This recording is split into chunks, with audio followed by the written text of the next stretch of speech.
Ayan ang mga mali, ang natapos ko na upuan namin na na-varnissan ko na. So, finished product na ito mga mali. Ayan po ang finished product ko sa terrace namin na dalawang black mahogany. So, magkatapat yan sila. At nag-model lang ang maring ninyo dahil napagod siya sa pagte-varnish. At kaya ayun ang finished product namin. So, makinis na sila at glossy na sila. Parang ako lang yan. Kailangan din may lipstick. At isa pa nga hindi pa na varnish ganyan mga mali. Ano na siya, parang old na talaga siya. So, kailangan talaga ma-varnish siya. At ito na-varnishan ko na nung una. At ayan na nga po. Kailangan talagang sa buhay talaga mga mali. Kailangan magandahin din natin yung ating bahay. Parang tayo lang yun na. Kailangan din natin mag-makeup, mag-lipstick para bumukha naman tayong mabango at kakit-akit. Charis. So, ayan na nga mga marabisyan yung maring sa pagbabarnes. Dahil tinapos ko na yung tatlo niyan. Dahil tatlo pa lang na varnish ko na upuan dun sa komedor namin. So, yan, busy-busy nga ang maring ninyo sa pagbabarnes. Portuguese minnesere ng kanyang buhay bilang OFW sa Asia. So, ayun mga mari, busy-busy ang maring ninyo. Sobrang busy talaga siya. Kailangan to usually at for sure mga mari, matapos ko na yung aking pagbabarnes. So, ayan na nga siya at solo flight ko lang yung mga walang istorbo dahil pumasok yung dalawang anak ko at sinada naman yung tulog yan, napagod kami sa paglalaba. So pagtapos nga namin maglaba ng Mari ay nagbarnish na ako. At yun na nga mga Mari, ang buhay may bahay sa probinsya. So ayan na Mari, busy pa rin si Inday ninyo sa pagbabarnish kasi kailangan matapos na siya at kailangan madaliin mo siya kasi madaling matuyo yung varnish. So, first coat pa lang yun, Mari. Dapat may second coat pa siya para mag-glossy talaga yung aming upuan na black mahogany at saka orange mahogany. So, yun nga, nabili ko dyan sa Welcon sa Cubao dahil paglabas ko na sa trabaho, nagpunta wala ako ng Welcon. So, before ako umuwi dito sa probinsya. At yun nga kinabukasan mga Mari, nag-varnish na ako ng aming upuan. So, ayun na nga po. At sobrang busy ang maring ninyo sa pagbabarnish. Natapos ko na ngayong ani mga maris. Ito namang black mahogany ang lalagyan ko ng varnish. So kailangan magpaamare kasi nga pag magtipintura ka na tapos pumapatak yung black varnish, kailangan meron kang basahan talaga mare nakaabang para hindi siya tumulo doon sa tiles ng aming terrace kasi magagalit si tatay. So ayun na nga, busy-busy ang ninyong marin at binibilisan ko na nga kasi madaling matuyo yung black varnish na mahogany. So kailangan talaga ma-varnishan na siya talaga mare. Kaya harap lang muna, di bali na sa likod kasi nakalita-likod naman siya. So ang importante talaga mga mare, harap. So susunod na lang ay bibili ulit ako ng varnish na black mahogany para ma-fulfill talaga siya na maging black mare. So ayan talaga, tsaga-tsaga na lang tayo dyan mga mare. Kasi nabili ko lang mare isang black mahogany at saka isang orange mahogany. Yun yung sa komedor namin. So yung black mahogany is kulang kasi masyadong mahalo siya, burado na yung kulay. So kailangan isikan ko pa ba siya para lumabas yung pagka-shiny niya ng pagka-black mahogany. So ayan, busy-busy ang maring ninyo. At pinahati ko lang yan doon sa kabilang mahabang mahogany at sa kabilang mahogany para magpapantay sila ng kulay sa harapan. Pero yung likod naman mare, lagyan ko na rin pa siya totaling punong-puno. So sa may kabilang likod naman mare is lagyan ko pa siya ulit ng black mahogany, pero sa susunod na lang pagbalik ko naman in Jesus name. So yun na nga mga mare, ang Portuguese binitiri ng buhay ni Inday Cordapia dito sa probinsya ng bilang buhay may nanay at anak. So ayan na nga mga mare, busy-busy ang maring ninyo sa pag-burden ng varnish. Busy ako talaga niya mga mare. So kailangan ma-electripanan mo na siya mare kasi sumusot-sot sa ilong ko mga mare. Hindi ko kaya nang mag-Christmas kasi di ako makahinga mare. Diyos ko, parang masupukit na ako. Kailangan sa terrace ako maglalagay ng varnish kasi medyo maamoy yung black mahogany kasi nga iba yung amoy niya.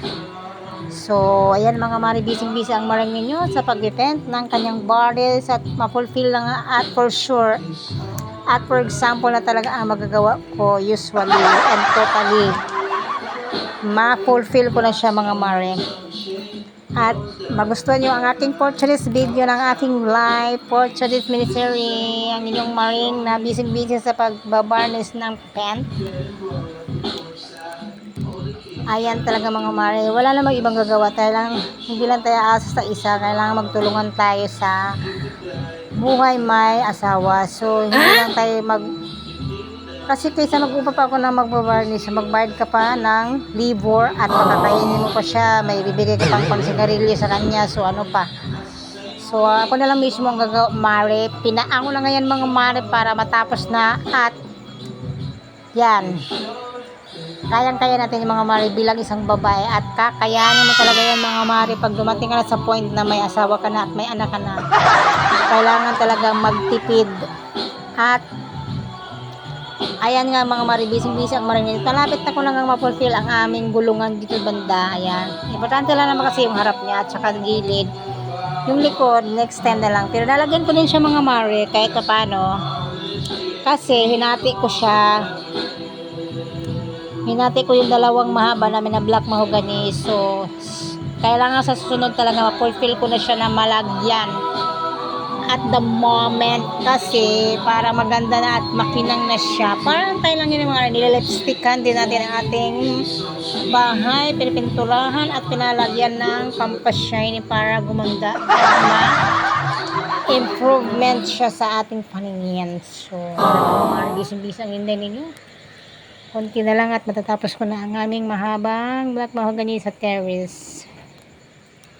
Sige, birahi maring, birahi good. At ayan na nga mga mare, nag-model mo ng marake bagod na siya. At ayan na, natapos ko na din ang aming black mahogany, konti na lang. Yan, di ba? Kitang-kita nyo naman ang kagandahan ng aking black mahogany dito sa terrace namin. Yan, di ba? So, at kunting-kunti mga maring ay matatapos ko din ang ating pagbabarnis ng aming black mahogany at kunting tiis na lang mga mare. Kailangan talaga ma-fulfill na natin at yung paa na lang yung kulang na malagyan ko ng black mahogany na varnish. Kunting-kunti na lang talaga mga maring at kunting tiis na lang talaga mga maring. Pero sa totoo lang mga masakit na yung balakang ko niya maring kasi yuko tayo at hindi kailangan pwedeng umupo kasi yung mga nalalatak na ano maring kailangan punasan mo din sa paa mga maring. At kunti na lang maring at magaganda na yung aming upuan na black mahogany. At ayan na mga maring, malapit na siyang matapos. Sige, pintura ng maring. Varnishing mo yung maring. At gusto nyo ba magpa-varnish mga maring? Kontakin nyo lang ako at ako willing ako mag-varnish sa inyong furniture. Yes, I'm available and I'm the one to fulfill your varnishing challenge. So, yan mga maring, wag kayong muna kung gusto nyo pong magpa-varnish sa akin. Yes, willing akong magtrabaho sa inyong furniture na mag-varnish ako sa bahay ninyo. Yun. Ang mahalaga may trabaho, charot. Sa panahon ngayon, kailangan na natin kumita at magdagdag na ating racket. So, huwag kayong magkakaling mahiya sa akin, kumontak at yun, mag-message kayo sa aking messenger. So, ayan ang for today's video ninyo ni Maring. Sana magustuhan nyo ang aking for today's video ng aking buhay bisang OFW ng Japan. At yan ang mga Maring, aking for today's video. Sana ay at pinapil ko nga yan mga maring sa aking pagpipent ng varnish. At yan na nga mga maring.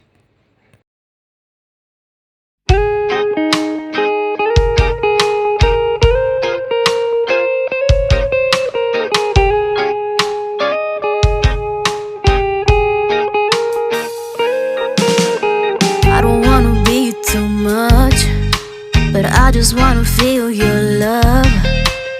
I just wanna know how you feel, baby. I just wanna go where your love take me. I'm losing my sanity, you taking me under.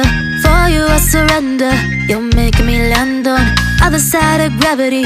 Boy, you got me under. Boy, you got me fond of. Yeah, boy, you got me in love. I can't ignore it, I wish you noticed me. I wish you knew the emotion provoked in me.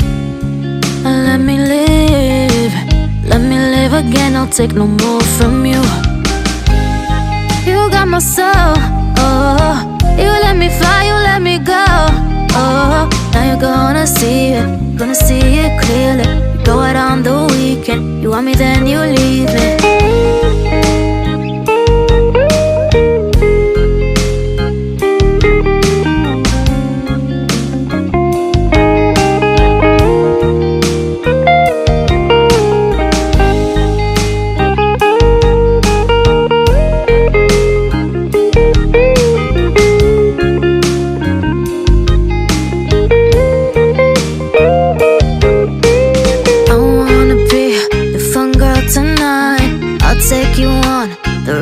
of your life.